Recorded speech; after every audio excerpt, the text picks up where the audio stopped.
Coucou tout le monde, bienvenue sur notre chaîne YouTube. Viens chez moi, écoute et prête l'oreille. Je suis Vaya Prière et je suis très heureuse de pouvoir vous retrouver pour cette deuxième vidéo de la semaine dans notre étude du programme Viens chez moi de l'Ancien Testament. Et cette semaine, nous avions à lire les 6 premiers chapitres du livre de Daniel.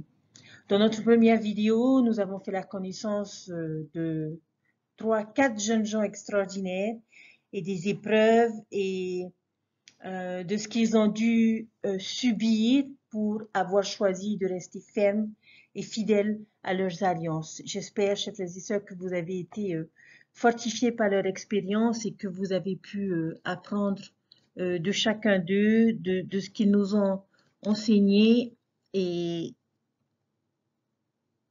de ce qu'ils nous ont appris à travers chacune de ces expériences.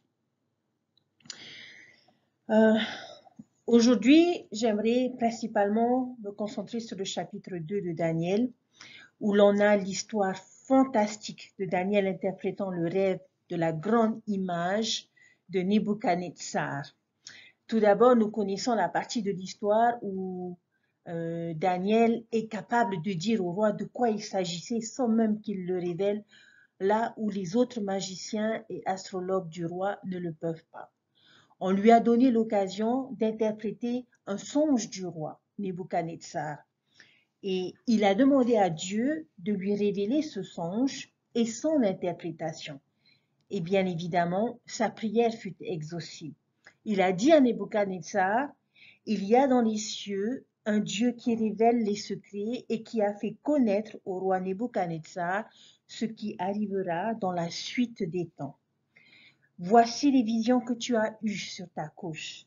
Daniel dit que le roi avait vu une statue effrayante ayant une tête, un torse, des bras, des jambes et des pieds, et qu'une pierre s'est détachée d'une montagne sans le secours d'aucune main et est descendue en grossissant progressivement. Que cette pierre a frappé la statue et l'a mis en pièces. Et la pierre qui avait frappé la statue devint une grande montagne et a fini par remplir toute la terre. Mais la partie qui me semble la plus pertinente pour nous dans les derniers jours est la substance du rêve lui-même.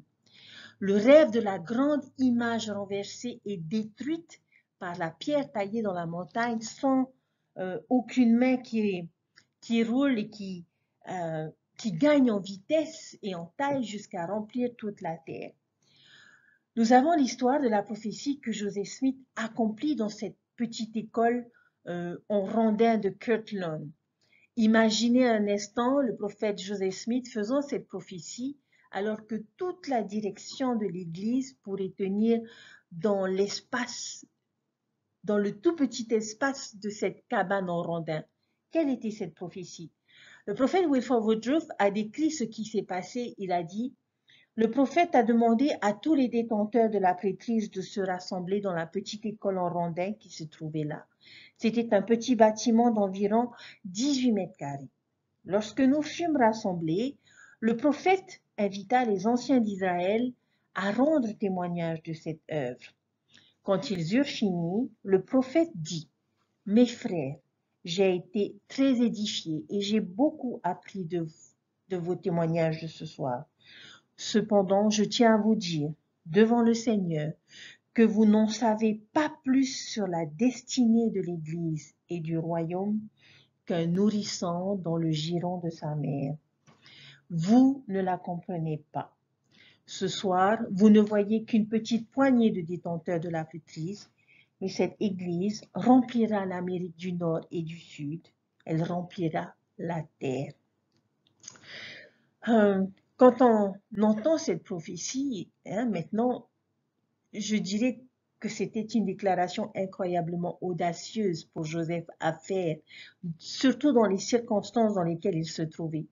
Quand l'Église était si petite, faire une prophétie de proportion mondiale, ce devait vraiment être quelque chose. Certains pourraient dire que c'était peut-être même présomptueux de sa part, mais il s'est avéré que cela s'est révélé prophétique.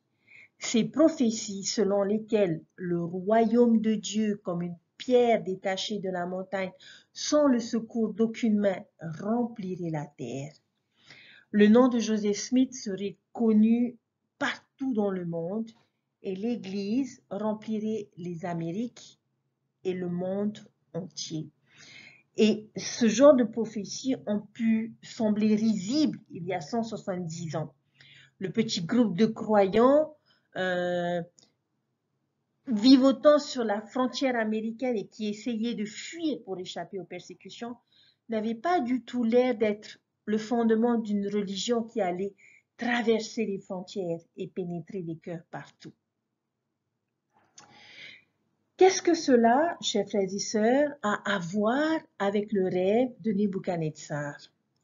Les différentes parties de la statue représentent les différents royaumes et civilisations qui gouverneraient le monde antique.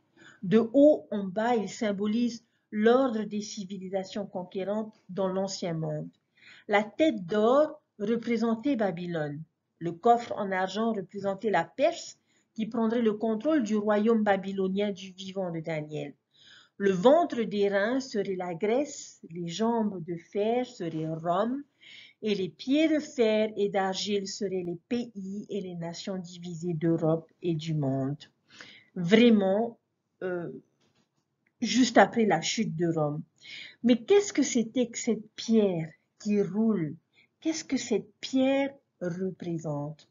Daniel chapitre 2, les versets 44 et 45 nous dit: dans le temps de ces rois, le Dieu des cieux suscitera un royaume qui ne sera jamais détruit et qui ne passera point sous la domination d'un autre peuple.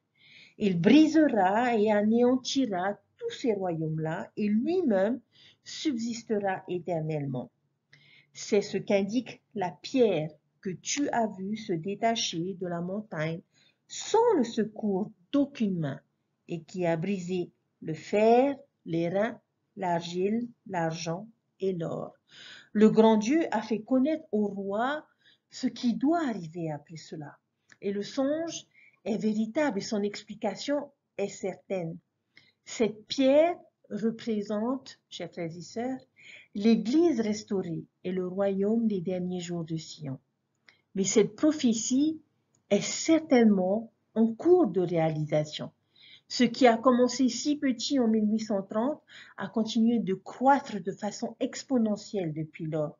C'est une petite pierre taillée sans main parce que l'évangile de Jésus-Christ n'a pas été créé par les mains des hommes, mais par Dieu. Et au fur et à mesure que la pierre a roulé et continue de rouler et de grandir, nous ne pouvons avoir que deux réactions. Soit nous en faisons partie dans une sorte d'effet de boule de neige, soit nous pouvons en être écrasés. Et vous savez ce que j'aimerais vraiment savoir? J'aimerais savoir ce que Joseph Smith a vu cette nuit-là. Quelle était la vision qu'il avait de l'Église? De toute évidence, cela s'étendait bien au-delà de ces circonstances. A-t-il vu notre journée? Était-ce ce qu'il regardait? Je me demande ce qui se passerait si le prophète Joseph Smith venait dans ma paroisse ce dimanche, et qui plus est, une réunion de témoignage. Peut-être pourrions-nous nous lever et nous allons témoigner de l'incroyable progrès de l'Église depuis son époque. Peut-être pourrions-nous témoigner triomphalement d'un centre de conférence rempli de détenteurs de la prêtrise ou de plus de 16 millions de membres, ou de 300 temples, de 54 000 missionnaires à plein temps, ou du fait que nous avons des congrégations dans 160 pays différents à travers le monde.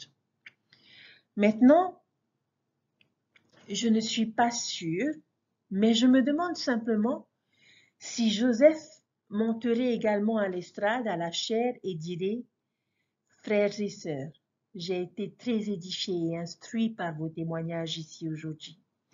Mais je veux vous dire devant le Seigneur que vous n'en savez pas plus sur les destinées de l'Église et du royaume qu'un bébé sur les genoux de sa mère. Vous ne le comprenez pas. Cette Église remplira le monde.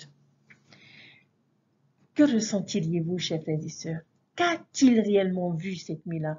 Peut-être bien au-delà de ce que nous pouvons même imaginer maintenant, a-t-il vu 50 millions de membres, 700 000 missionnaires, 1000 temples, des congrégations dans chaque pays de la planète?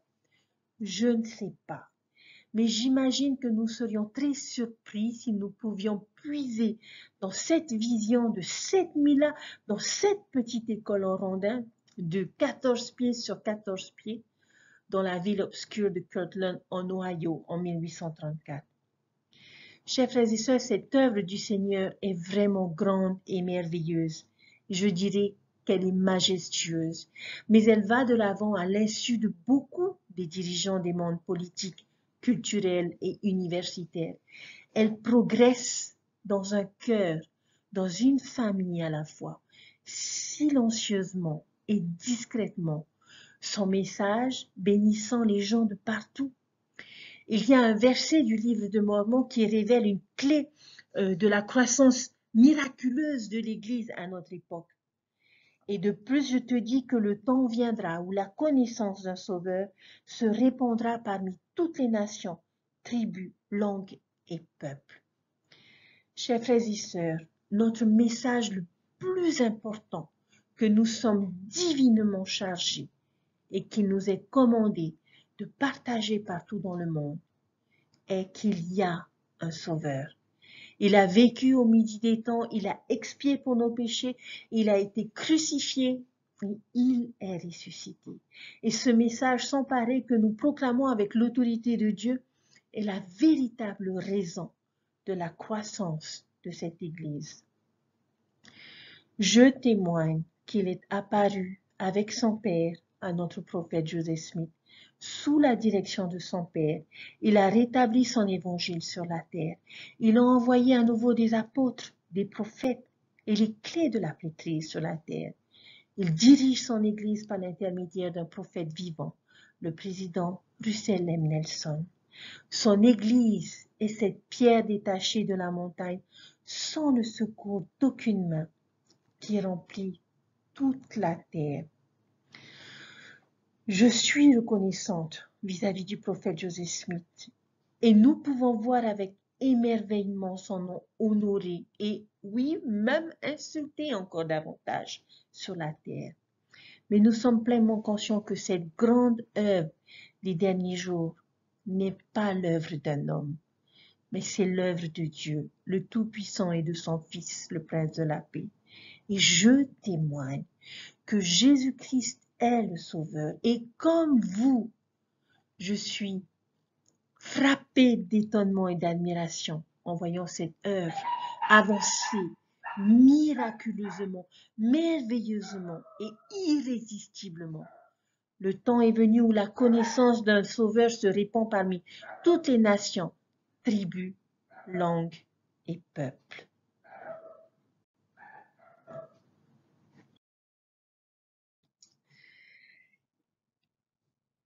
Alors que l'on a parlé du prophète Joseph Smith, j'aimerais également partager un bref aperçu du chapitre 5 de Daniel, si vous me le permettez.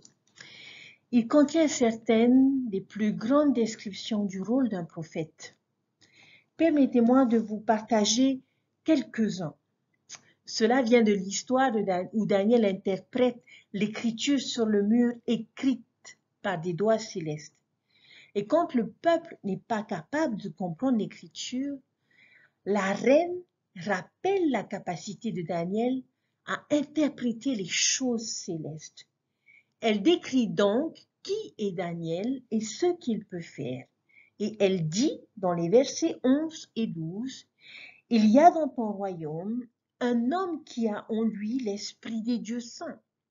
Et du temps de ton père, on trouva chez lui des lumières, de l'intelligence et une sagesse semblable à la sagesse des dieux. Aussi le roi Nebuchadnezzar, ton père, le roi ton père, l'établit chef des magiciens, des astrologues, des chaldéens, des devins. Parce qu'on trouva chez lui, chez Daniel, nommé par le roi Belshazzar, un esprit supérieur de la science et de l'intelligence, la faculté d'interpréter les songes, d'expliquer les énigmes et de résoudre les questions difficiles. Que Daniel soit donc appelé et il donnera l'explication.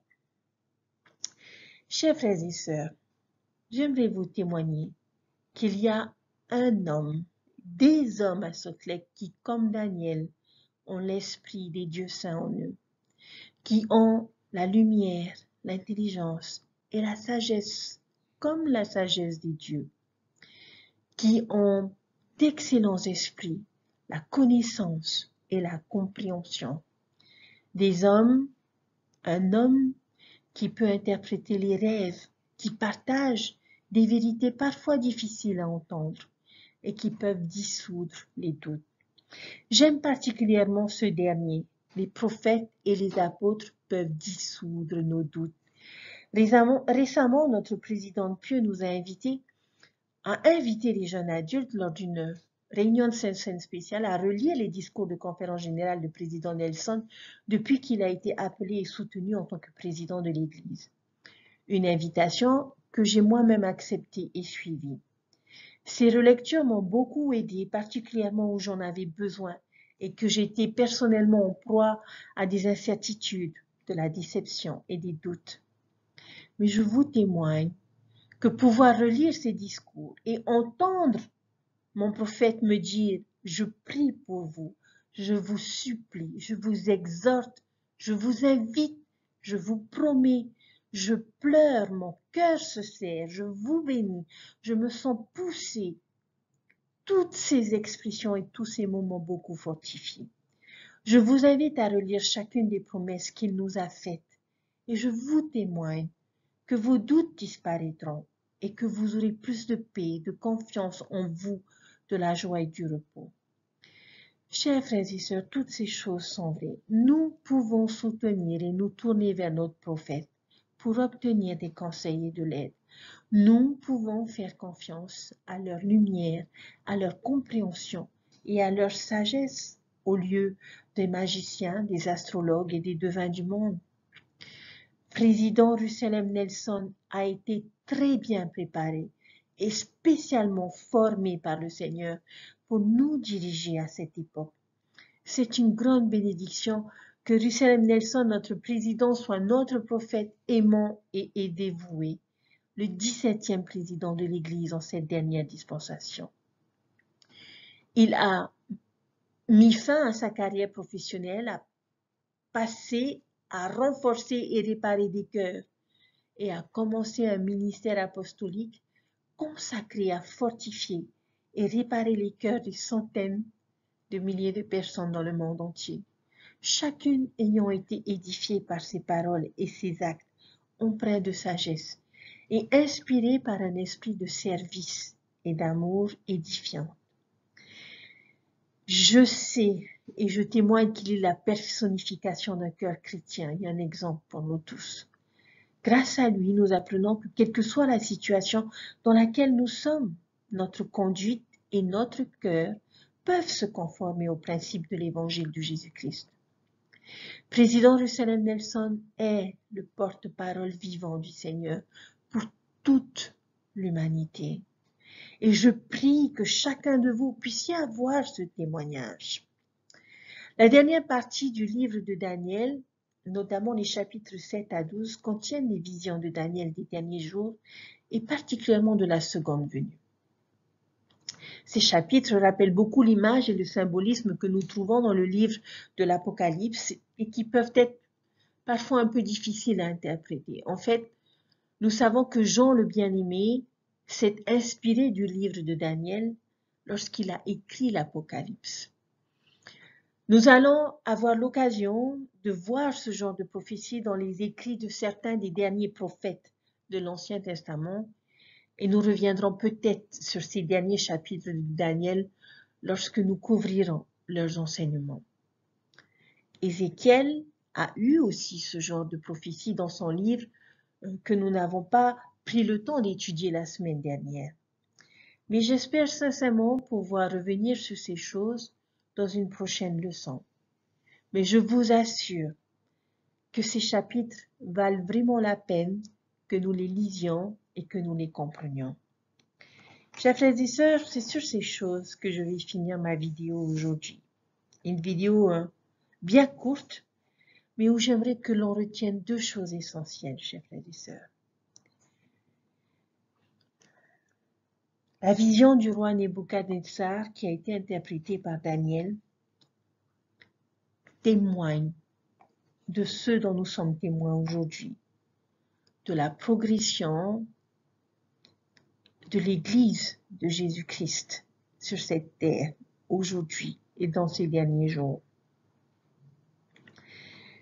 Ces écrits témoignent que cette Église, qu'est l'Église de Jésus-Christ du sein des derniers jours, est une Église de Dieu, dirigée et inspirée par Dieu, et que Dieu a choisi quelqu'un pour être son porte-parole et pour pouvoir nous bénir, pour pouvoir nous guider, pour pouvoir nous conseiller et pour pouvoir nous aider.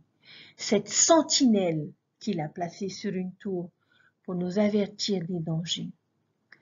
Chers frères et sœurs, je vous invite à être attentifs aux enseignements du président Russell M. Nelson.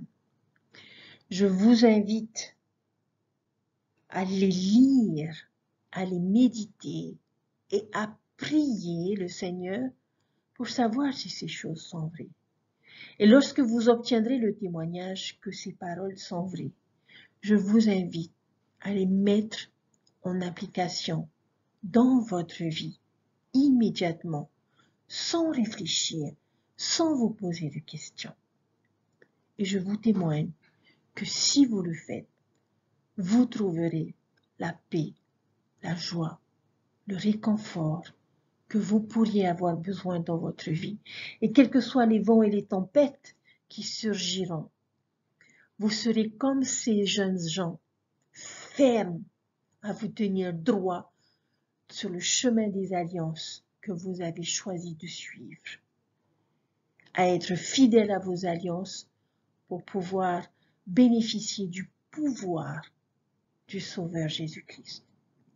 Jésus vit et il nous aime et je lui suis reconnaissante pour le sacrifice expiatoire qu'il a accepté d'accomplir pour que vous et moi puissions être sauvés.